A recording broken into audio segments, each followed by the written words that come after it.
नमस्कार। आज हम पढ़ने वाले हैं कक्षा 8वीं विषय गणित अध्याय 1। जैसा कि हम पहले पढ़ चुके हैं, अध्याय 1 का नाम है परिमेय संख्याएं। परिमेय संख्याएं, इसके बारे में मैंने एक पार्ट फर्स्ट पहले बना चुका हूँ। इसके बारे में जो बेसिक जानकारी होती है, परिमेय संख्या किसे बोलते हैं, इसमें कौन कौन से गुणधर्म काम आते हैं, सब मैं पढ़ा चुका हूँ। तो इससे पहले का वीडियो देखें। आज हम इसके बारे में प्रश्नावली 1.1 के जो कुछ सवाल है वो करने वाले हैं। इन सभी सवालों में आपको इनमें बताए गए गुणधर्मों का पालन करना है। ये कौन कौन से गुणधर्म है वो गुणधर्म का नाम लिखना है।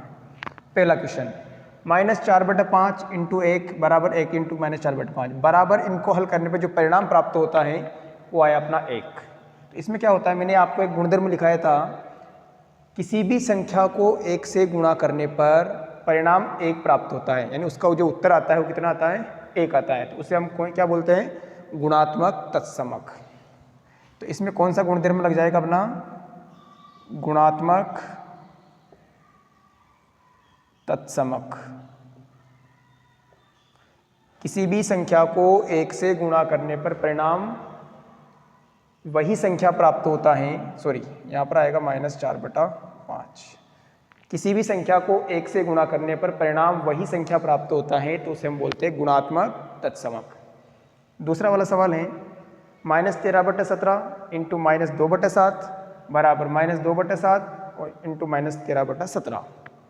जैसा कि आप जानते हैं, दोनों पक्षों में दाईं तरफ और बाईं तरफ दोनों सेम संख्याएं हैं, लेकिन इन दोनों संख्याओं में इधर से उधर जाने पर क्या परिवर्तन आया।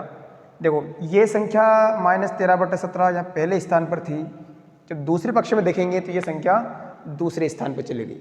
उसके बाद -2/7 दूसरे नंबर पे थी, यहाँ पर पहले नंबर पर आ गई। यानी कि इन दोनों ही संख्याओं में आपस में अपना स्थान परिवर्तन कर लिया। यानी जो संख्या लास्ट में थी वो फर्स्ट में आ गई, जो फर्स्ट में थी वो लास्ट में चली गई।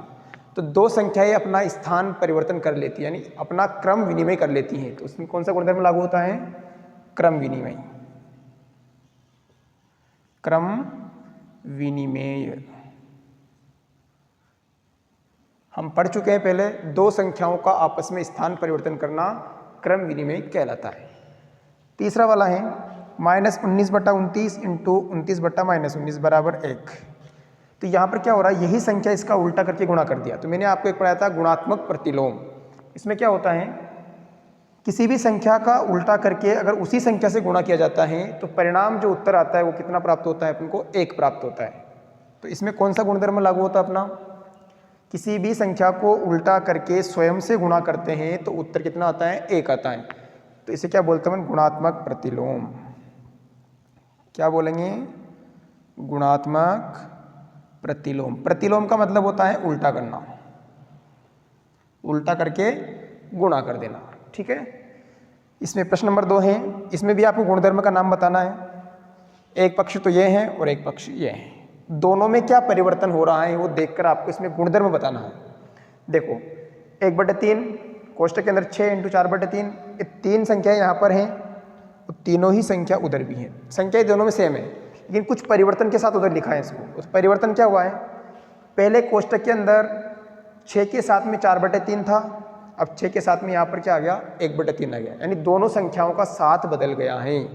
तो जिसमें दो संख्याओं का साथ आपस में परिवर्तन हो जाता है उसे हम क्या बोलते हैं, गुणात्मक सहचर्यता। अब दोनों में आपको कन्फ्यूजन होगा कि क्रम विनिमय और सहचर्यता में क्या डिफरेंस है। तो देखो, क्रम विनिमय में दो संख्याएं अपना आपस में स्थान परिवर्तन करती हैं, पहले के स्थान पर दूसरी, दूसरे के स्थान पर पहली आती है। जबकि सहचर्यता में ऐसा नहीं होता है। सहचर्यता में क्या होता है, साथ वाली संख्या ही बदल जाती हैं। जैसे 6 के साथ में क्या था, यहाँ पर 4/3, तो वहाँ पर 6 के साथ में क्या आ गया, 1/3। तो इसमें क्या हुआ, 7 बदला नहीं बदला।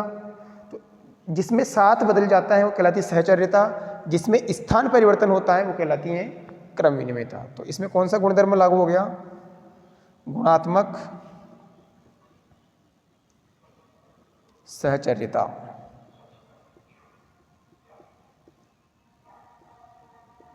ठीक है।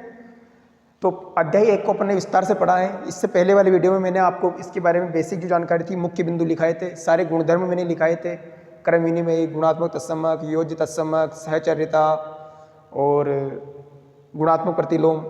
आज हमने प्रश्नावली 1 के सवाल किए हैं, 3-4 सवाल किए हैं, इनमें गुणधर्म के नाम बताए हैं। तो कौन कौन से सवाल अपने परीक्षा में पूछे जाते हैं, तो ये तरीका मैंने आपको लिखा दिया है। ठीक है, इस वीडियो को 2-3 बार देखना है, इससे पहले वाले वीडियो को भी ध्यान से देखना है, ताकि ये बेसिक जानकारी आपके समझ में आ जाएगी। ठीक है, कैसा लगा वीडियो, लाइक करें, सब्सक्राइब करें, धन्यवाद।